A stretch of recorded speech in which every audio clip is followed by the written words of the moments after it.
ভোলা এজন দুখীয়া খেতিয়ক আছিল। তাৰ অলপমান জমি আছিল য'ত সি খেতি কৰি নিজৰ পৰিয়ালৰ ভৰণ পোষণ কৰিছিল।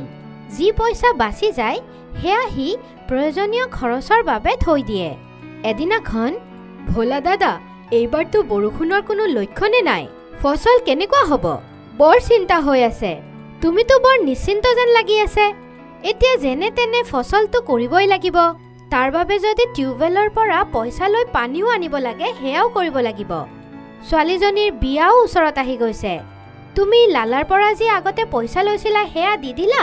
ক'ত আৰু, যোৱাবাৰ লোৱা ঋণৰ বাবেতো মোৰ গৰুবোৰ খুলি লৈ গৈছিলে লালাই। তেনেহ'লেতো আৰু ঋণ দিবলৈও আপত্তি জনাব পাৰে।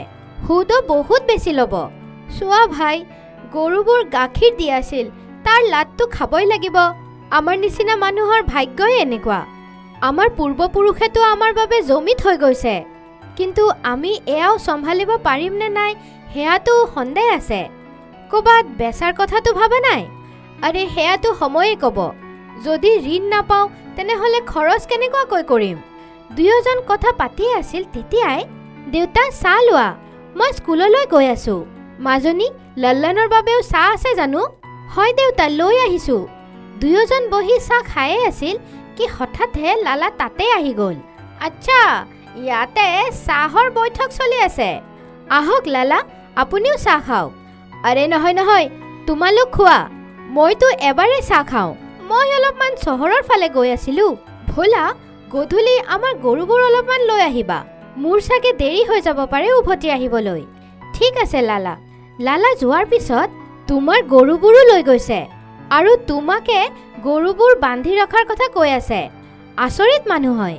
কোনো কথা নাই, ভালে হ'ল, মই গৈ তাৰ লগত ঋণৰ কথাও পাতি ল'ম। গধূলি যেতিয়া ভোলা লালাৰ ঘৰলৈ আহিলেতো, বাল্টি দিয়া। কোনো প্ৰয়োজন নাই, গৰুবোৰ আহি গৈছে, লালাও আহি গৈছে।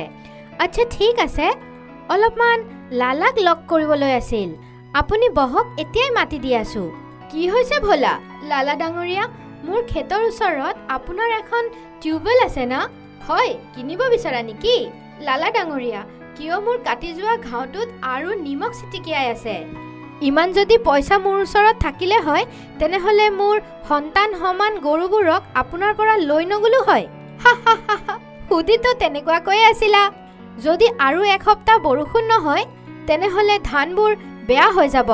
যদি বৰষুণ নহয় তেনেহ'লে এদিন বা দুদিনৰ বাবে মোৰ খেতত পানীৰ প্ৰয়োজন পৰিব। ধানৰ ফচল ভালদৰে হৈ যাব। এনেকুৱা কৰা, পানী লৈ লোৱা। লালা ডাঙৰীয়া, ফচল হৈ গ'লে পইচাও দি দিম, যেনেকুৱাকৈ আগৰ লোৱা ঋণটো শোধ কৰিছিলা। নহয় নহয় লালা ডাঙৰীয়া, তেতিয়া যদি মা বেমাৰ নহ'লে হয় পইচা মই দি দিলোঁ হয়। ভোলা, এনেকুৱা বস্তুটো হৈয়ে থাকে। তাৰ মানে সেয়া নহয় যে পইচা লৈ বহিয়ে যাবা। নহয় লালা ডাঙৰীয়া, এইবাৰ এনেকুৱা নহয়। এইবাৰ ফচল হ'লে সকলোতকৈ আগত আপোনাৰ পইচাই ঘূৰাই দিম। ঠিক আছে, কিন্তু মই ইণ্টাৰেষ্টৰ লগত পইচা ল'ম। ঘোঁৰা যদি ঘাঁহৰ লগত বন্ধুত্ব পাতে তেনেহ'লে কি খাব? মোকো নিজৰ ঘৰৰ খৰচ চলাব লাগে। যোৱা, যেতিয়া প্ৰয়োজন পৰিব পানী লৈ ল'বা। ভোলা খুচ হৈ ঘৰলৈ গুচি গ'ল। গধূলিৰ পৰাই আকাশটো ক'লা পৰি গৈছিল আৰু ৰাতি হওঁতে হওঁতে বৰষুণ আৰম্ভ হৈ গ'ল। ভোলাৰ মুখত প্ৰসন্নতা বিয়পি গৈছিল। হে ভগৱান, আপুনি বৰ দয়া কৰিলে। এইবাৰতো লালাৰ পৰা পইচা ল'বই বিচৰা নাছিলোঁ। আপুনি মোৰ লাজ বচালে।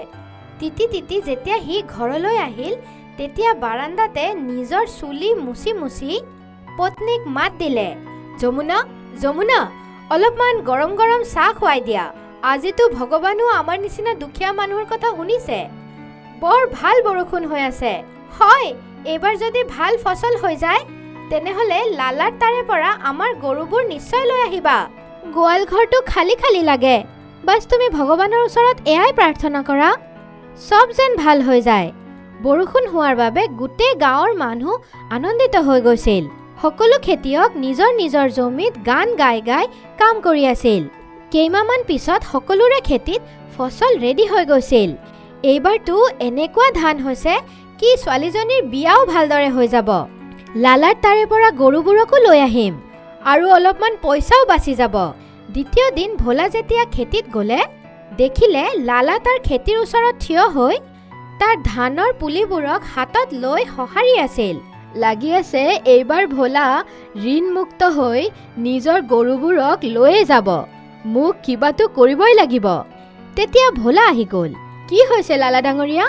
এইবাৰ সঁচাকৈয়ে আপোনাৰ পৰা লোৱা পইচা উভতাই দিম। এয়াই ভাবি আছে না? ফচলটো ভালেই হৈছে এইবাৰ। ভোলা যেতিয়া ঘৰলৈ আহিল তো যমুনাক লালাৰ কথা চব কৈ দিলে। চাবা, ক'বাত তেওঁৰ কুদৃষ্টি যেন লাগি নাযায়। আমাক ছোৱালীজনীৰ বিয়াৰ আগত ঘৰটোও অলপমান ঠিক কৰিব লাগিব। অলপমান বৰষুণ দিলেই পানী পৰে। আৰে চব কৰাই ল'ম, ফচলটোতো হৈ যাব দিয়া। গোটেই পৰিয়াল সপোনে চাই আছিল কি ফচল বিক্ৰী কৰি কি কৰিব লাগিব। কালি সোনকালে কিবা খাবলৈ বনাই দিবা। পুৱাই পুৱাই ধান কাটিবলৈ যাব লাগিব। নৱেম্বৰৰ মাহ আছিল। অলপ অলপ ঠাণ্ডা পৰি আছিল। ৰাতি সকলোৱে শুই আছিল কি হঠাতে মাজ ৰাতি কিবা চিঞৰ বাখৰ হ'লে। পশু আহি গ'ল। ভোলা উঠি নিজৰ গাত কম্বল মেৰুৱাই ল'লে আৰু লাঠি লৈ আৰু কম্বল লৈ সোনকালে সোনকালে খেতিৰ ফালে দৌৰি গ'ল। তাৰ খেতিত পশু সোমাই গৈছিল। হট হট হুৰ হুৰ, যোৱা ইয়াৰ পৰা। যিমানে সিহঁতক ভগাই আছিল সিমানে পশুবোৰ ইফালে সিফালে দৌৰা দৌৰি কৰি ফচলবোৰ নষ্ট কৰি আছিল। যা, যিমান খাব লাগে খাই ল, মই এতিয়া আৰু একো কৰিব নোৱাৰো। ভোলা জোৰে জোৰে কান্দিব লাগিল। তেতিয়াই সি দেখিলে চব পশুবোৰ তলমূৰ হৈ তাৰ খেতিৰ পৰা চুপচাপ ওলাই গ'ল। আৰু তেতিয়াই সি খেতিৰ আনফালৰ পৰা কাবাৰ জোতাৰ আৱাজ পালে। সি যেতিয়া থিয় হ'লে তো দেখিলে কি লালা মনে মনে তাৰ খেতিৰ পৰা ওলাই গৈ আছিল। ইয়াৰ মানে লালাই নিজৰ পশুবোৰক মোৰ খেতিত এৰি দিছে, যাতে মোৰ ফচল নষ্ট হৈ যায়। এতিয়াই তাক শাস্তি দিওঁ। এয়াই ভাবি সি নিজৰ মুখখন গামোচা দি মেৰুৱাই ল'লে আৰু গাত কম্বল মেৰুৱাই ল'লে। এন্ধাৰত লুকাই লুকাই লালাৰ পিছফালে গৈ লাঠি দি তাক মাৰা আৰম্ভ কৰি দিলে। আৰে কোন হয়, কোন হয়? কোনবাটো মোক বচোৱা। ভূত ভূত, এতিয়া তই কোনোবা দুখীয়াৰ খেতিত নিজৰ পশুটো লৈ নাযাবি না। দুষ্ট লালা, বহুত পেটলা হৈ গৈছা তুমি। এডাল লাখুটিটো পেটতে পৰিব লাগে না। ভোলাই লাঠি উঠাই জোৰে তাৰ পেটত মাৰিলে। আৰে মই মৰি গলো ৰে। তেতিয়ালৈকে আৰু মানুহ আহি গ'ল। ভোলাই যেতিয়াই মানুহৰ আহাৰ শব্দ শুনা পালে মনে মনে পিছমোৱা হ'ল আৰু বজাৰত যোৱা ৰাস্তাত গুচি গ'ল। সি অকল মাতে শুনা পাইছিল। আৰে এওঁতো লালা হয়। কোনে আপোনাৰ এই অৱস্থা কৰিছে লালা ডাঙৰীয়া? ভূত ভূত, বাংৰুৱালা ভূত আছিলে চাগে। ভূতৰ নাম শুনাৰ লগে লগে চব মানুহ তাৰ পৰা পলাই গ'ল। লালা চিঞৰ বাখৰ কৰিব ধৰিল। পুৱা হোৱাৰ লগে লগে লালা নিজে নিজে নিজৰ ঘৰৰ ফালে আগুৱাই গ'ল। ভোলাক মানুহে ৰাতিপুৱা হোৱাৰ লগে লগে দেখিলে কি বজাৰৰ পৰা আহি আছে। আৰে লালা ডাঙৰীয়া, কি হ'ল আপোনাৰ? লালাই লাহে লাহে চব কথা ক'লে। কিন্তু লালা ডাঙৰীয়া, আপুনি ইমান ৰাতি খেতিত কিয় গৈছিলে? পেটত বৰ বিষ আছিল, সেইবাবে গৈছিলো। অ', চাগে আপোনাৰ পশুবোৰৰো পেটত বিষ হৈ আছিলে না? মানে কি তোমাৰ? লালা, আজি ইয়াৰ ফয়চলাটো গাঁওবুঢ়াই কৰিব।